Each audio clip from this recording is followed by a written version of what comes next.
All right, welcome back to Spooky Happy Hour. I'm your host, Bree, and on today's episode, I'm joined by Built Different team leader of Ghost Generation and half of the duo that makes up Haunted Nights, Dylan Stevens. What's going on? Thanks for being here. I appreciate Thank you it. for having me. Thank you for having me. I know we've been trying to schedule this for the longest time now. I'm just really bad at setting away a date. Yeah, I feel like I'm just like living in the one timeline that this actually happened in right now, Yeah, currently. literally. I'm sure we'll get into it, but we have a ton of theories about different timelines and whatnot. For sure, but this has been a long time coming, and I'm really excited to have you on because I think that, most notably, I'm sure that people know you more from Haunted Nights, and I don't know if many people know that you have your own personal channel, your own personal brand. So I'm wondering, like, what are the successes and struggles that you've experienced kind of branching out individually? So branching out individually, it's a whole different beast because the reason I really wanted to launch the personal channel is because on Haunted Nights, I feel like you're kind of not necessarily stuck in the niche, but we do ghost hunting. You know what I mean? That's kind of what we're in. I mean, I'm sure we can expand into cryptids or other things like that, but we're stuck in the paranormal field, right? So I thought I would start the personal channel because then I can do anything that goes into my life when it's whether it's the army, whether it's hiking, whether it's ghost hunting, whatever I want to feature, I can feature that on the personal channel. And the opposite side of not being stuck in a niche is you can do literally anything. So I feel like that's almost kind of paralyzing because you have so many options. It's like I want to do what I like doing, but at the same time, I want to do what's going to perform well at the same time. At the same time, at the same time. Very redundant, but Yeah, it's like the constant struggle of being on the fence of like one way to go. It's like you have this big giant freedom to do whatever you want. And also you've been doing the same one thing on this side of the tracks. So I can understand the conundrum there. 100%. And another big thing is I try not to bring up financials a lot because I feel like talking about financials when you're making money on the internet is just like a weird concept because I am very fortunate to make any money on the internet whatsoever. But at the same time, the past, I would say probably 2, 3 years, I've been losing money. I feel like a lot of people on YouTube and specifically in the paranormal community too, they kind of demonize content creators because they think they're using all the sorrow, all the pain that is in the community to like make a quick buck basically.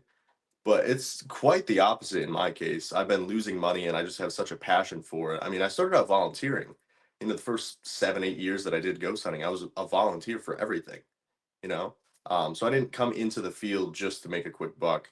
And I feel like that's a thing that we need to really battle against, in the community. Right, and I don't think that anything is quick. Even whenever like somebody is maybe making more money or like really sustaining themselves, like it was never like a quick thing. It might have been quick attention, quick recognition, but it takes a lot of hard work to keep the eye on you and keep producing something that viewers want to see. So for you, like, is there ever going to be a time where that because YouTube isn't a money farm, right? Like, is there ever going to be a time where you're like, shit, I might have to like go in this different direction, or is that what you're hoping that the individual brand could I'm be? hoping that the individual brand can kind of bridge that gap a little bit, but at the same time, I just went back to school. I want to finish my degree in Homeland Security.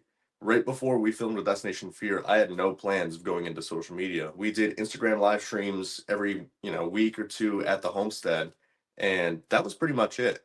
Then Destination Fear happened, then the opportunities with Sam and Colby happened, and then Destination Fear and Sam and Colby just kind of went back and forth for a little while. And we kind of got some really good exposure from that, but it wasn't in my plans. I thought I was going to go to basic and I just had a cool, quick TV appearance before I left. I thought that was going to be the end of the story, but obviously life had different plans. Yeah, so eventually it sounds like you do want to maybe get further into your military career and get more into like the government job that you really set out to do years and years ago. Right. That's what's so tough though, because it's like, I feel like either way you go in life, you're going to have some sort of regret. So now I'm trying to decide whether I want to have the regret of not pursuing YouTube and not knowing where it would have went because I've had some insane opportunities. Steve and I have traveled to 37 different states in the US. We've hit Canada. We're trying to go back to Canada. We're trying to go to the UK. Like just all the people that we've met, all the places that we've already visited have presented so many great opportunities. We have so many great friends in the community. But at the same time, um, you know, I wanted to go into Homeland Security. I already have the military background. I want to see what opportunities the military has as well. So it's like I feel like either way, I'm going to have a good time, but you have to choose one. You can't have both, you know? Right, I was gonna say, it sounds like you're saying, like, life is, yes, in the gray, but this particularly might have to be black and white at some point in time. Unfortunately, yeah. In working for, like, the military or, like, government or whatnot, like, what are there like, are there rules about, like, what you can do outside in your civilian life? Kind of. There's certain like specialty cases, like Zach Bryan, for example, musician. He kind of blew up on Twitter overnight, and they actually decided to have him leave the Navy because he was becoming so popular. They didn't want him associated with the military, which is kind of weird because I feel like, in the past there have been a lot of celebrities who go into the military. So I feel like that was kind of a weird decision to make there. But like you can't record on installations. Depending on your command, they have something called a PAO, a public affairs officer, and usually you have to go through them if you want to record anything. But in recent years, the Army has been pushing towards social media in a very heavy way, because I think they realize what kind of opportunities social media presents. And the reach But it has. 100%. And it's interesting because I think that when we think of somebody who has a job or like maybe in the military, like it is really all consuming. It ends up being like the whole identity, like the whole life, and it doesn't leave a lot of room for anything else. So I wonder, like, when do you think that you'll know you're here to like make the switch? Like, is there anything in the paranormal realm that you're like, man, once I just like get to this point or like go to this location or experience this, then I think that I can jump ship. Well, I mean, I think right now we're always looking towards the next thing, right? Like the Haunted Nights channel is about to hit 100K by our 3 year anniversary, which is insane. That's an insane amount of growth for such a short amount of time. And we're trying to get over to the UK. We're trying to get to Penhurst. That's a spot we've never been to. Which But I blows feel my like, mind still. Like yeah, it's so close, right? But I feel like once we hit Penhurst, once we get to the UK, once we hit 100K, it's gonna be like, okay, when's 200K? When are we Mhm. going to Asia? When are we going? There's always going to be something next. So, I don't know. I feel like I'm just scared to reach a certain point and still have the volatility of social media. Mhm. I want to have something that's super steady so I can start building the rest of my life. But I don't know. Yeah, and like this is the industry that I feel like has those words attached to it, like steady, consistent, like security. Like this isn't that type of life that really provides it. So it sounds like the other half of you that does value that is like, hey, what can we do to get these things here? Because we don't really have it. 100%. And growing up, I was always one of those kids, like, if my teacher assigned homework all the way through Friday, then I would do it all on Monday so I could Hmm. just coast through the rest of the class. Like, huge nerd in school, right? I would go home, wasn't really a party or anything like that. I would go home, do my homework, play video games, and that was it. You know what I mean?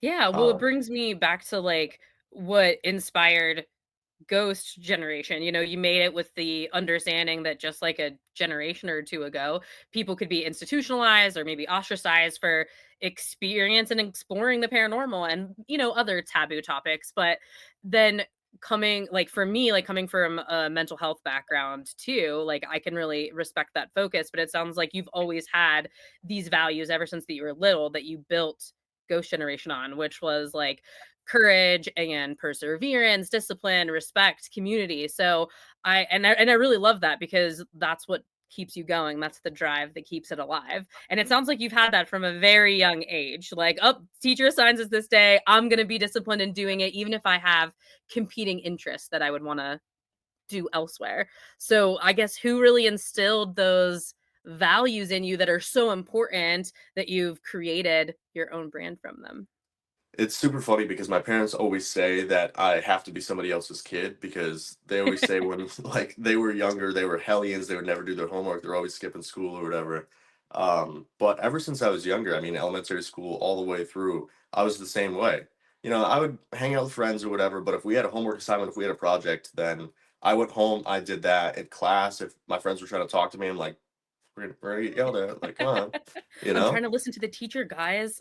Literally, like, "This is gonna be important, this is gonna be on the test, what are we doing? Mhm. We can talk about this later." No, but, I don't know. I mean, I feel like my parents did a really good job of instilling these values into me, maybe from their learned experience. But in terms of the military, my uncle kind of coached me through it because he initially went into the Air Force and then he went into the Army, and that was something I always kind of looked up to. You know, I grew up watching all the movies like Saving Private Ryan, American Sniper, stuff like that. So I had the Hollywood side of it, but then I also had family members who were in the military. So that was always kind of like a goal that I was shooting for growing up, and I feel like part of that was also why I was nose to the grindstone for many years. You know, I wanted to get to that point where I could enlist and have a successful Army career. Right, and I mean, you did that pretty early too, like, still adolescent, and you were like, "Yep, this is exactly what I've been vying for," and as, like, soon as you were able to sign up. There's a crazy story with that too. My recruiter actually told my parents that if they signed the paper that was in front of them, it would just send me to MEPS so I could go take the test to be put in the military when I was 18, because I was only 17 when I was first starting to talk to the recruiter. It was actually my enlistment paperwork. So they signed it. I went to MEPS, raised my right hand, and Oh signed my my contract that day. goodness. Yeah. What are your parents like? I guess you come from, like, military background, maybe not, like, your, no, direct parents, but definitely some influential family members. How, like, what do they think about it? Are they like, "Dylan, you're wasting your life away on YouTube. You better get that military career going," or, like, are they so excited for this part of your life knowing that you'll get there eventually? I think in the beginning they were a little skeptical. They're like, "Well, how are you going to make money on YouTube?" I'm like, "Well, there's AdSense. You know, people donate if they want to see us continue doing ghost hunting if they enjoy the content. You know, we have other forms of income. You can do brand deals. You can get subscriptions on Instagram, on TikTok, et cetera, et cetera." And they're like, "Yeah, but like, when does that start making a difference?" I mean, I don't know. Could Mhm. be 2 months from now. Could be 6 years from now if we keep doing it. You know what I mean? But as we started to kind of build up an audience, once we started hitting like 50,000, 60,000, you know, stadium size amounts of people, that's when I think it started really set in like, okay, this is starting to go somewhere. And it's so But weird, right? Because you never think like, "That's gonna be me," literally, or like parents, family is never gonna be like, "You're not gonna be one of those people." Like, it just seems so far-fetched and out there, but, like, yeah, you are and you're living it now. I mean, knowing though that, like, yes, YouTube and all of that isn't like the glorified amount of money that everybody thinks that it is, it's still something that can keep you coming back to it and seeing where you can go, how many you can get. And I don't know if it sounds like for you too, I don't really know if there's going to be a time where you're like, oh, this is the time where I know that I can, cash in. It just might have to be a time where you make a really hard decision. right. And that's what's so weird about YouTube too. I've seen a ton of different creators talk about it who have been at the game for, you know, years or decades. It's like you have to learn to cut yourself off, right? Because there's going to be a day when the sun kind of sets on your channel, and you have to figure out when that is. You Hmm. know, because there's going to be a day when the views start to go down. There's going to be a day when maybe your subscribers that you had before either don't watch the channel anymore, they're just not as interested in the content as they once were. And you're going to have to make a decision whether it's still worth it to keep creating content. If you love it just to create content and whatever you get from the videos is worth it to you, or if it's time to move on to a different venture. Like, I feel like influencer business is really big right now. People making candies and other stuff like that is probably the next big thing. Well, I think that it's a message though too to, I don't know, maybe like society overall, maybe it's government, maybe it's whatever, but more and more people are rejecting like the 9 to 5 life and Right. saying, like, I'm through with this. I don't want to continue to slave away and get, measly dimes and pennies and then hit 70, retire, and have a couple good years before I'm gone anyway. And I think that 100%. that rise in influencers is that message out there that says, you can't box us in because we're going to figure out how to do it anyway. 100%. Like when we first started to really put time into YouTube and do live streams on TikTok and Instagram and stuff, I was working at two different retail jobs. So if we weren't on the road, you know, from Thursday to Sunday or Thursday to Monday or whatever, I would be sitting in the basement of some retail outlet. And I mean, I hated it. You know, social media was so fun because we were always on the road. There was always new experiences. There was always meeting new people. And the dichotomy, it was just so frustrating. It's like, why would I sit in the basement when I can just spend all of my time doing social media and see where it goes? Well, it's like 2 Um, lives that require your, like, 100%, like, focus, and tension, and energy, and it's like, "Shit, how can I live these 2 opposing lives at the same time?" Absolutely. And then there's another end to it because 2021, I had the two jobs. I had the army, I was in school, and then I also had the ghost hunting stuff, mainly just the events. We didn't really get heavy into filming yet. But I was going, well, we didn't film at all yet. We started filming the next spring. But anyway, um, I was going super, super hard. I was getting like 3 hours of sleep because I would wake up at 4 in the morning to go to the gym. Then I was up until sometimes 4 in the morning the next day if we had an event. And I really kind of burned the candle at both ends, and I ended up flipping my car in August of 2021. Um, so I feel like there's a lesson in there too. Like you have to have some sort of limit. You have to know where to stop. It's great to have Mhm. a great work ethic or whatever. It's great to be very excited about your craft, but there has to be some sort of limit where you decide, okay, I got to take a break. You know. Well, it goes back to your value of discipline. Too much of that discipline too can lead to your demise, and it almost did. 100%. I mean, moderation in all things. I was super lucky to walk away from that accident, and I don't know. I don't know if there's something supernatural at play. If you are faithful, maybe there's something in that realm at play. But I don't think I should be here right now for sure. Definitely got lucky. Yeah. Well, and something, like, happened to you in that experience too that led you to think that maybe there are other versions where you didn't make it. So can you tell us a little bit more about that? Yeah. So I have this idea. We talk a lot about possible parallel dimensions, because everybody goes into ghost hunting like, oh, we're looking for ghosts. But what if it's not ghosts? There's this whole idea of the multiverse, and there's timelines existing concurrently together. So we started making this theory: what if it's kind of like radio stations? For example, if you're going on a big trip, you're listening to your favorite radio station, you leave your state or the area that the radio station kind of encompasses, you start getting a blend of your favorite station and then the station of the state that you're heading into. What if that's just like the multiverse?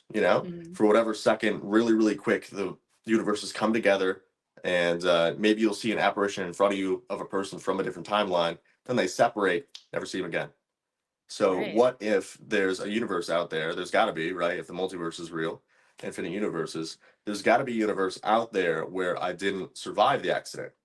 So what if we're going to these locations? What if I go somewhere local and somehow I run into myself?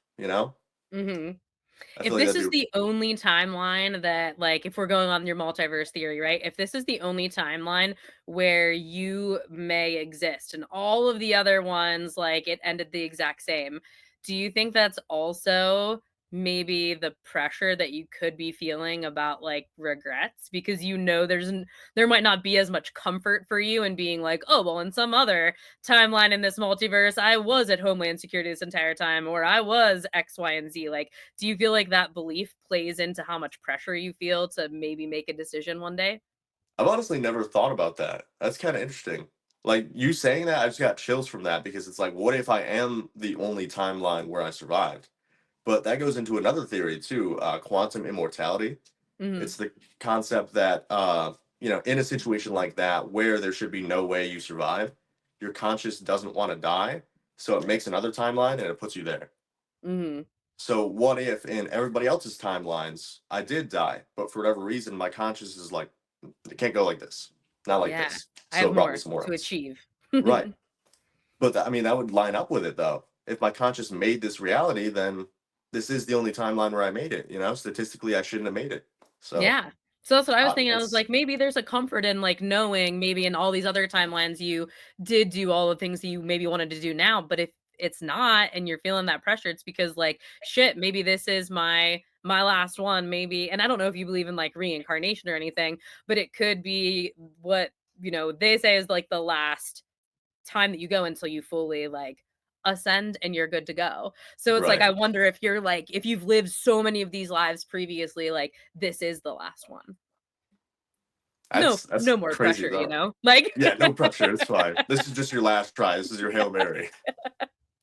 That's but I funny. think that, going with that concept, we can really believe anything. Like our beliefs and like our values impact our everyday decisions, even like really small ones. And you've stepped out of your comfort zone and had that value of courage when you started public speaking and, giving tours at a younger age, and then continuously did that until you were to step into YouTube. So I'm wondering, like, is there a specific fear that you might want to face this year? Oh man.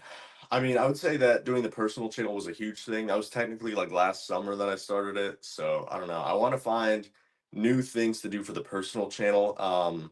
Like filming in public has always been super weird for me. Like every now and again, I'll do TikToks in my car at the gym, like just waiting to go in or right after if I have an idea. I'm like, I need to do this right now before it slips my mind. And people pulling up next to me and like looking at me, just like, what the hell are you doing?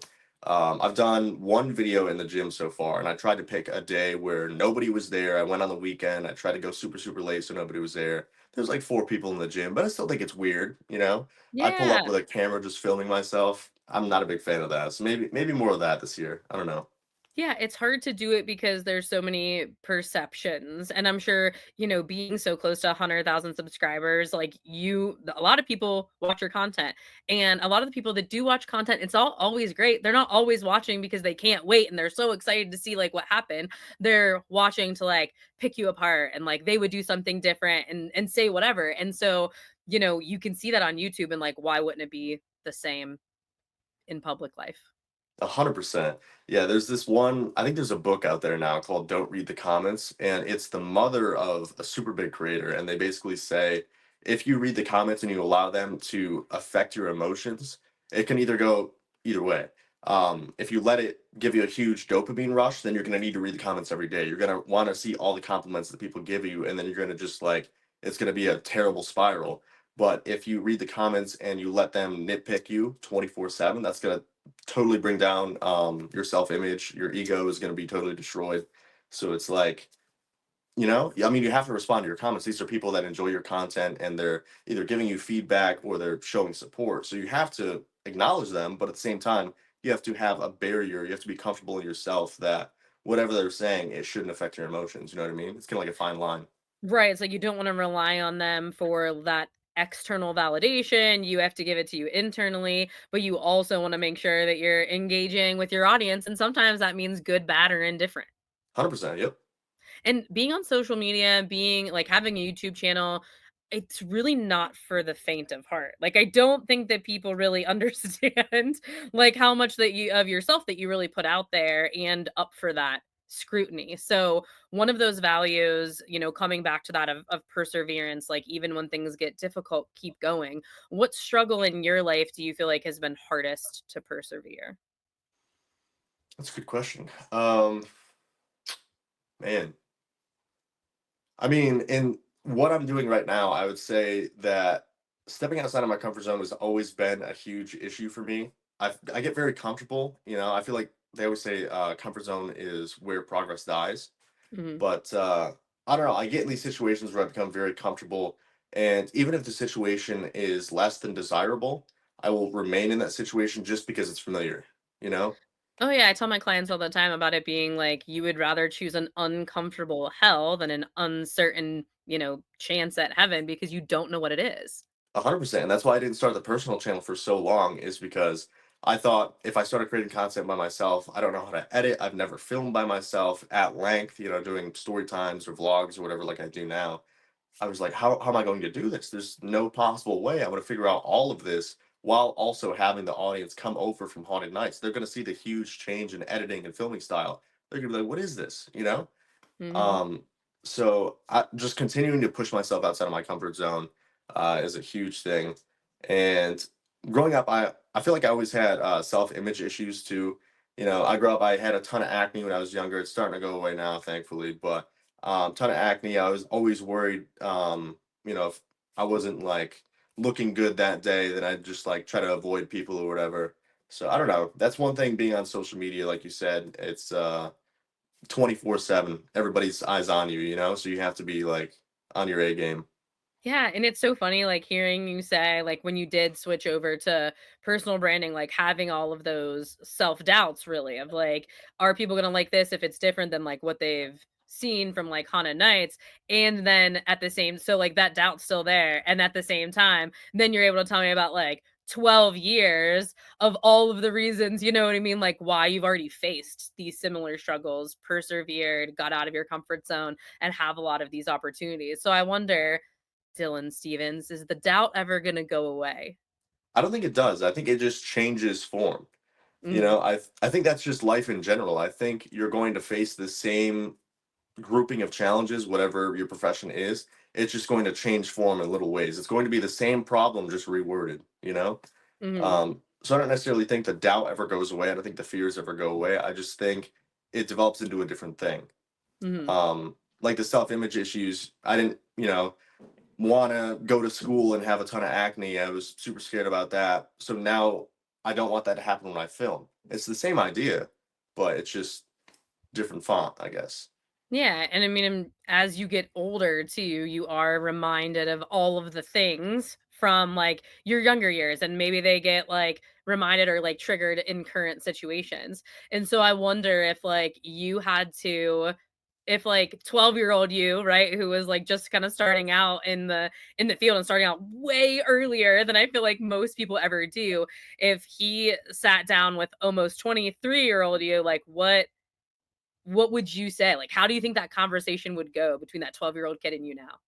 Oh man, that's crazy. I mean, I would definitely say like get Bitcoin or something like that, you know? Like take out an account, get Bitcoin right now. Mhm, But man, that's crazy. I mean, it would definitely go something to the tune of continue doing public speaking, continue giving tours because this is going to put you down a right path. But oh man, I don't know. Because it's like either way, like I was saying earlier, either way you're going to have regrets. If I say go super hard in the military, when you enlist, do this, then maybe I wouldn't have these social media opportunities.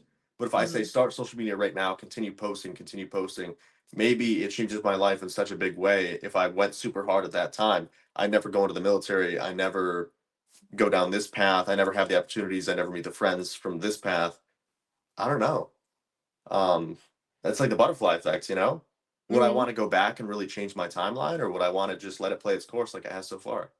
Yeah, and something that I'm hearing you say too is like everything's always gonna have a question mark, so you might as well just pick it and just go. Whatever 100%. it is, right? And like you'll live and you'll learn, you'll have a lesson or you'll have a thing that you don't want to do. And to me, all the stuff that we know that we don't want is still valuable information. Right. So you Everything use has a it all. lesson. Yeah. Right. Well, and I think like one of the things that I hadn't considered, but that you kind of had put into my brain too, is that with your paranormal hot take, is that so many people are having some successes, right? And debunkers in the field are really riding those successes because they're picking the content apart. So Right. tell me a little bit about like what you've noticed being as deeply into the paranormal community as you are. So, I got lot of love for the paranormal community. I've had some great opportunities, like I said, and there's a lot of great people in the community, but I've always had a weird kind of relationship with React channels. I never really understood them, and debunkers are just kind of like a different form of that. But in reacting to the content, their main goal is, again, like you said, to pick apart the content and debunk or try to prove that they're faking stuff, right? I think that debunkers in the community are very valuable in that some people, uh, I mean, if they are faking content, whatever, if you don't like it, don't watch is always my motto. If you don't agree with the content, if you don't like how they investigate, there's 50 billion channels on YouTube that you can watch. You know what I Right. mean? But I don't know. I think a lot of them go too far because the people who are filming 99.99% of the time, you just have to trust them.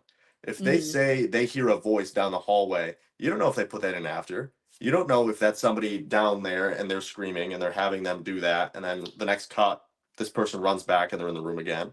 Mhm. You don't know if that's actual paranormal activity. You weren't there. A lot of these debunkers, if they do ghost hunting themselves, I'm sure they haven't been to a lot of the spots that we've been to. Um, so it's like, how do you can say this could be something, it could be anything, you know? It And could if they were there, like, with you experiencing it, like, you've been in a room before with multiple people that one person heard something and nobody else did. Who's to say that they didn't actually hear that thing just because you didn't? So even Right. if you were there, you still might have the same exact reaction. Oh, I didn't hear it. So like this, didn't happen. But who's to say that it really didn't?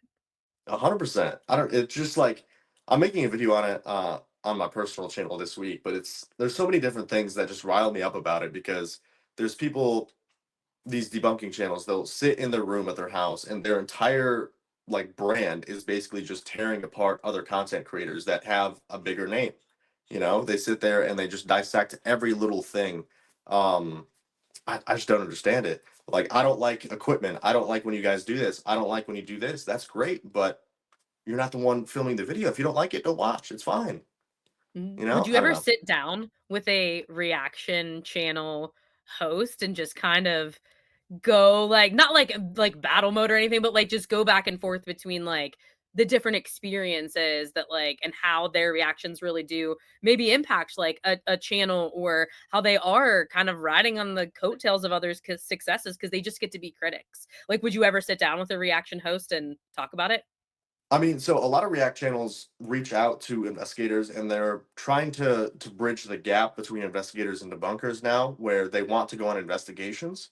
But at the same Mhm. time, if a debunker wants to go on an investigation with us, what like are they going to pay half their way? Are they going to fly to us? Are we going to fly to them? Like, how's that going to work? Why would we Mhm. film with a debunker when we could film with one of our friends who wants to go with us? Right. You know, if this person is here strictly to be critical of us and how we investigate, why would we want to hang out with them? You know what I mean? Mhm. That's gonna, I feel like, ruin the entire vibe. I think a lot of the paranormal is based off vibes. If you go in there and you're totally drained, you're exhausted, you're gonna have a really bad night. Activity's gonna be terrible. You know? Mhm. Um, I don't know. I feel like sitting down with a React channel and maybe we watch the same video and they'll make their critiques and then I respond in the moment. I think that'd be kind of interesting. That'd be cool. Yeah, but I don't think doing like an in-person investigation with a debunker would really, you know, Yeah, I didn't even know that they did that because my first initial thing would be like, why would you want to?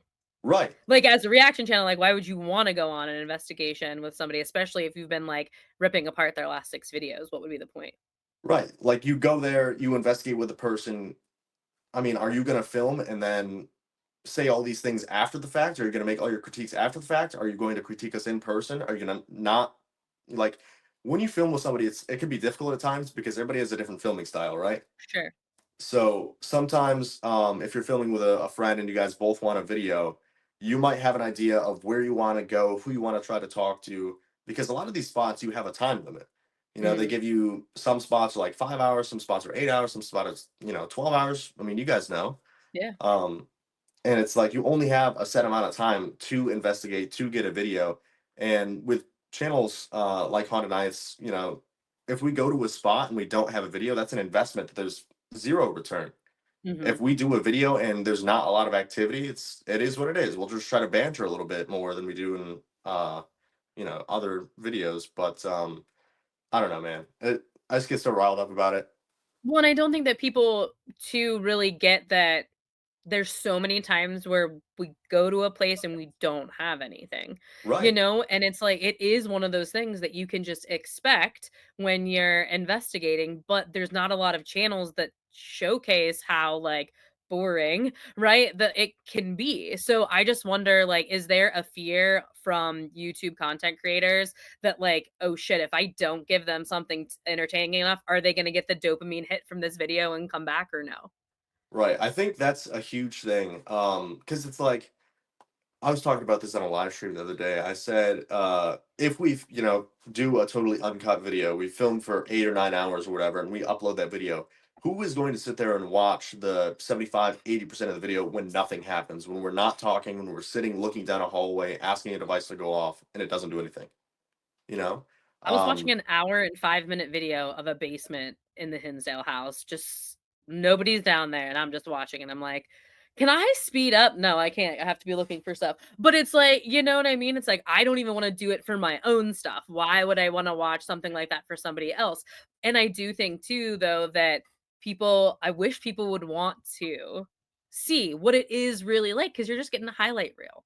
Right. I mean, that's what's tough too. I feel like YouTube is an entertainment platform. So Mhm, if they don't like your personality, I mean, they're not going to watch. That's a huge part too. I feel like a lot of people target big personalities on YouTube just because they're mhm. an easy target.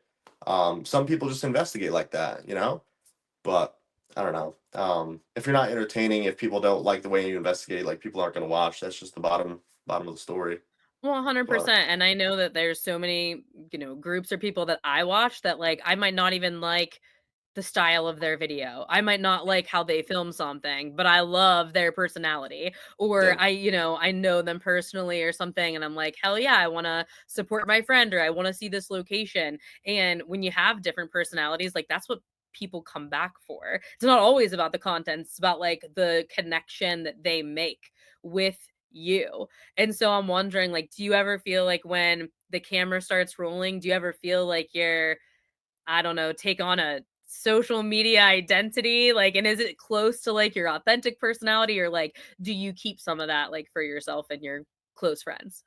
we always say when we film, if you come to an event, we're the same way in person. You know what I mean? We'll banter back and forth, and then if nothing's happening, we'll just kind of sit there and be like, "Well, kind of quiet in here now," you know? Like, Yeah. I mean, that's just how we are.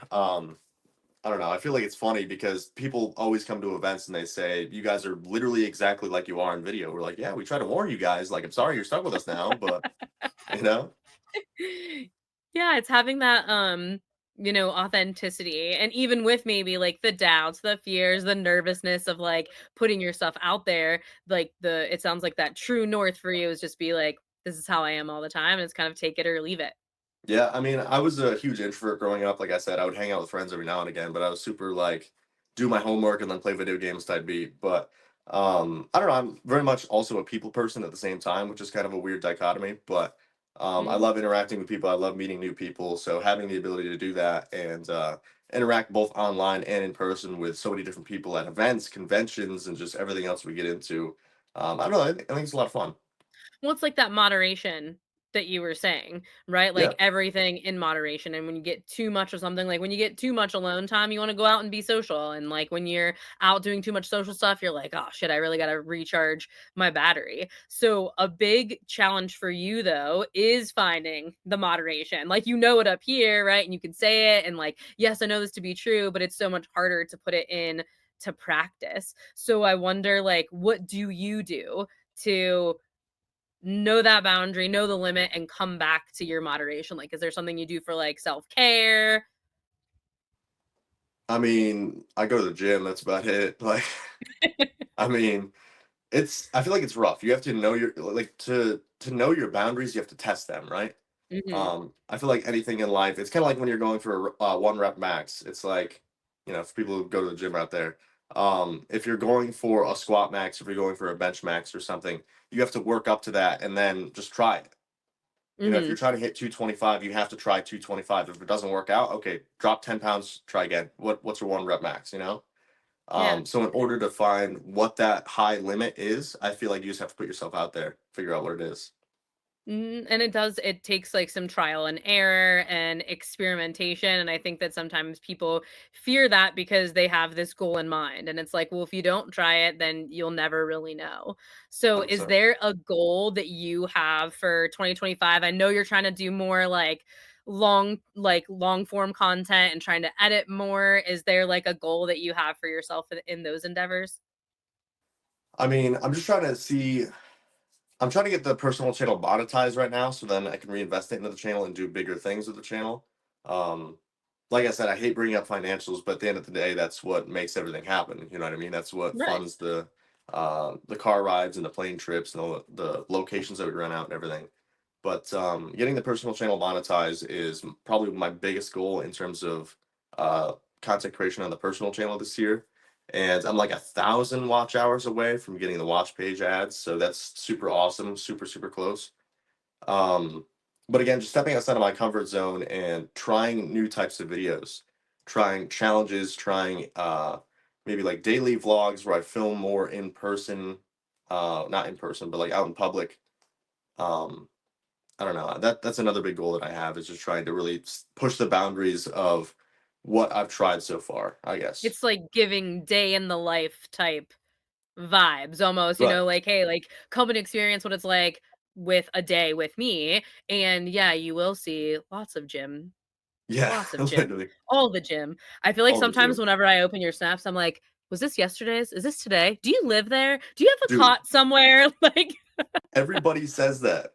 Oh, it's so funny. I check into our Discord too. We have a Discord for our community, and every single time I check into the Discord, I'm either at the gym or I'm about to go to bed.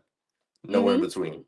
So it's like, I mean, that's pretty much my personality. I'm either sleeping or at the gym. Like, Well, and it just goes to how disciplined that you are, though, because with all the things that you have going on and school, and you're still in the military and you still have those obligations, you're doing your own individual branding, you have haunted nights, like you film, like it's like, okay, that structure, that stability, like it makes sense why somebody can always find you there.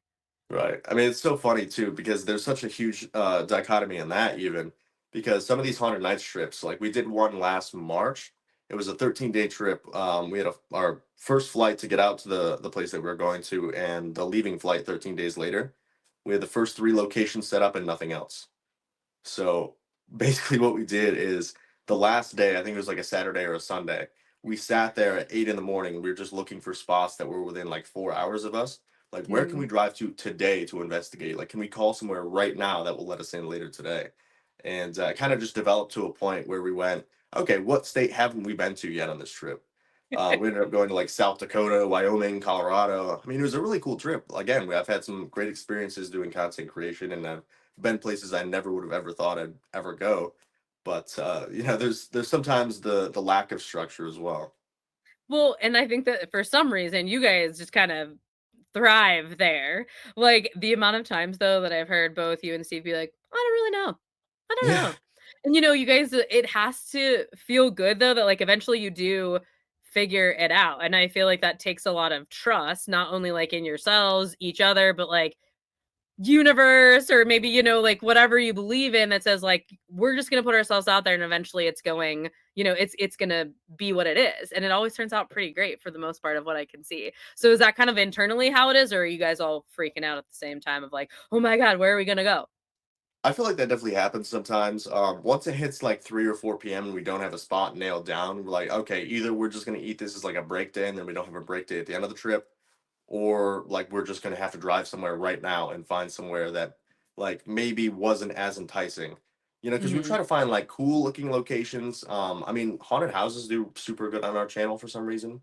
But at the same time, we also try to throw in like jails and prisons and asylums and whatnot. So we try to mix everything up. We don't want to do like nine haunted houses in a row, you know? Sure. So Do you have sometimes any that differences in the locations either? Like, do you feel like the hauntings are different? Like, I don't know, for me, like, one of my big perspectives is that, like, mostly houses and prisons so far for me all seem more residual and not intelligent, and then the other places like hospitals or asylums or whatever, like, have more of a intelligence, and I guess that's just been my experience so far, but have you had any observations of, like, different themes and how that plays out at different locations? Honestly, I feel like it varies just location to location. I've Mm, definitely seen in a lot of prisons there definitely has been a lot of residual activity and homes having the whole lived experience. Families that spend every single waking day of their lives doing just daily activities there. I feel like that's a great breeding ground for creating residual activity. But I don't know. I feel like we've had residual nights at places like Waverly Hills, but we've also had super intelligent nights. mhm. So I just feel like it depends on the location, depends on could be anything. The dew point, humidity, whatever affects paranormal activity just depends on the night. Yeah, it's that big question mark. We don't know. And I wonder, how do you go up against people that may have some of those negative criticisms, right? Like, we never none of us know, none of us are ever experts. Yes, we can have a million different experiences, but it all informs our narrative. And with so many different narratives out there, like, do you ever feel any pressure to ever prove yours? I mean, I feel like sometimes, like even just being on YouTube, sometimes I feel the need to respond to some of these negative comments and just be like, nobody knows. At the end of the day, nobody knows. Like you have your theories, that's wonderful, but I also have mine. If they don't see eye to eye, then it is what it is. I guess we'll see who's right at the end of the day. But um, I don't know. At the end of the day, it's not really something I feel like people should spend too much mental energy on. Mhm. Because I feel like if you're trying to prove yourself at every single step, you're going to start questioning yourself as well. For So I sure. feel like you just need to be solid in your own beliefs and who you are as a person and why you do these sort of things, and the rest will just kind of fall into place. Well, and you've said previously like identifying with like Christianity, like as a Christian. Mm. Now, a lot of people in maybe that community or people who would identify themselves similarly might also then like demonize you for doing what you do. So, how do your personal beliefs and what you do they ever butt heads? Do you ever find yourself like in conflict with one another? I definitely have experienced that in the past. I wasn't like raised religious. My family was basically like, you can believe whatever you want to believe. We're not going to force you go to church or force you to subscribe to this belief. And I've just kind of tried to read into everything a little bit here and there, but I feel like that there are a lot of people who subscribe to religion that just see paranormal investigating as like messing with something you absolutely should not touch. So, like you said, they definitely would demonize me if they knew that I was so big into the paranormal and wearing something with an upside down cross. Immediately, Mhm. people think like that kid's a Satan worshiper or something crazy. Um, I don't know. I feel like we just have to experiment a little bit and try to figure out what exactly is going on. You know, I don't know. I mean, Well, I I think think they too, can. like, you guys have both you and Steve both have said, like, it's not that we don't believe in, like, the darker stuff. It's not that we don't believe, like, all of the y over exaggerated maybe, like, fears of why somebody might be doing this. It's not that you guys don't necessarily, like, believe in them, but it's also something that maybe you haven't come face to face, with at some point. And maybe, if you do, maybe something else will be different. But, you guys have more of kind of like a you don't really protect yourselves, at least from what I've, talked with you guys about previously, is like, I don't really do any of those things. Like, Yeah. so it's just kind of like there's not a lot of the fear that I think other people have who may have like really strong specific beliefs. Yeah, I think some of my friends who are more invested in religion, their belief set comes from the idea that everything that roams the earth still is a demon. Like anything that Mhm. talks to you is trying to get you to sin, to get you to subvert your morals and get you into that darker path. And that's just not really something I subscribe to. Yeah. I think I've had experiences with family members that have tried to send messages. I think I've encountered people from these locations that were told stories of, patients at hospitals and homeowners that had a loving family and were super nice to each other. But I've also experienced like negative entities as well. But like you said, I don't think we've really encountered anything demonic. I Mhm. mean, maybe that's just Hollywood, they're not throwing me against the wall and like snapping tables in half and rotating crosses upside down or whatever, but I just don't think we've experienced anything like that. Yeah. And like, is there any, if we go back to theories, is there any theory as to why? Like, you guys have been doing it for so long, you've been to so many different places. Like, why wouldn't you experience it? But maybe, I don't know, somebody else would who hasn't gone to nearly half the places that you have. Right. I mean, it could be anything really. Like I was baptized when I was younger. Maybe they don't want the smoke. I don't know what it is. I wear a Mhm. crucifix. Maybe that has something to do with it.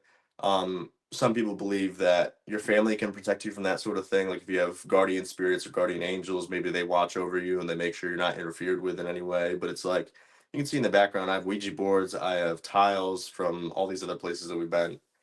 Bricks, postcards. It's like at this point, I'm just asking for them to do something. Right?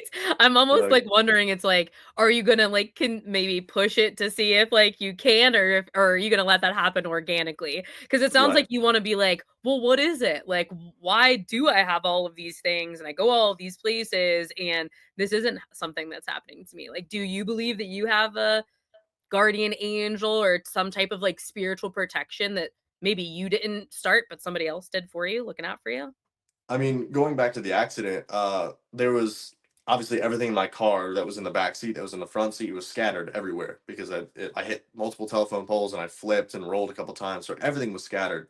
And there was one thing that was on my visor that my grandmother gave me, and it said, "Don't drive faster than your guardian angels can fly." And Hmm. that was the only thing that wasn't disturbed. I was like, "That's a little weird. I don't know." Right? It's almost like that was just like preserved in time. Yep. Wow, that is Where crazy. Yeah, and whereas like when I use my visor, if I put it down, sometimes that just slips off. Or if I put it up, it'll kind of like budge off a little bit and I have to slide it back on all the way. So the fact that it didn't move at all through all of that is just Yeah, really and an strange. experience where you would have definitely thought that it would have. 100%. Oh my gosh. Well, I'm so glad that you're still here with us, and I thank you so much for being here today. And happy almost birthday. Yeah, thank you. Happy St. Patty's Day too. Yeah, are you doing anything for St. Patrick's Day? This is gonna be day 4 of outings. Oh no. Yeah. I know I saw you go out and have some brews and I was like, "Oh good. I hope you're celebrating early, taking the time to like do the everyday like normal people stuff." Well, that's what's so tough too. It's like working on online for your job, there's always such a hard, like talking about moderation, it's always so hard to cut myself off. I feel like that every single day I need to stream, I need to post, I need to do Mm. something to get myself out there because this could be the post, this could be the stream that changes everything.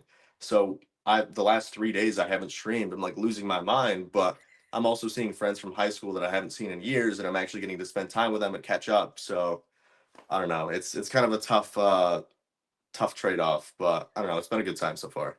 And I think those experiences though fill your cup, right? And I think 100%. that when your cup is full, anything that you do or anything that you create from that full cup is a lot better and you can feel more pride in it and confidence in it than you would if your cup was empty and you're like, "Shit, I still have to just get it out there."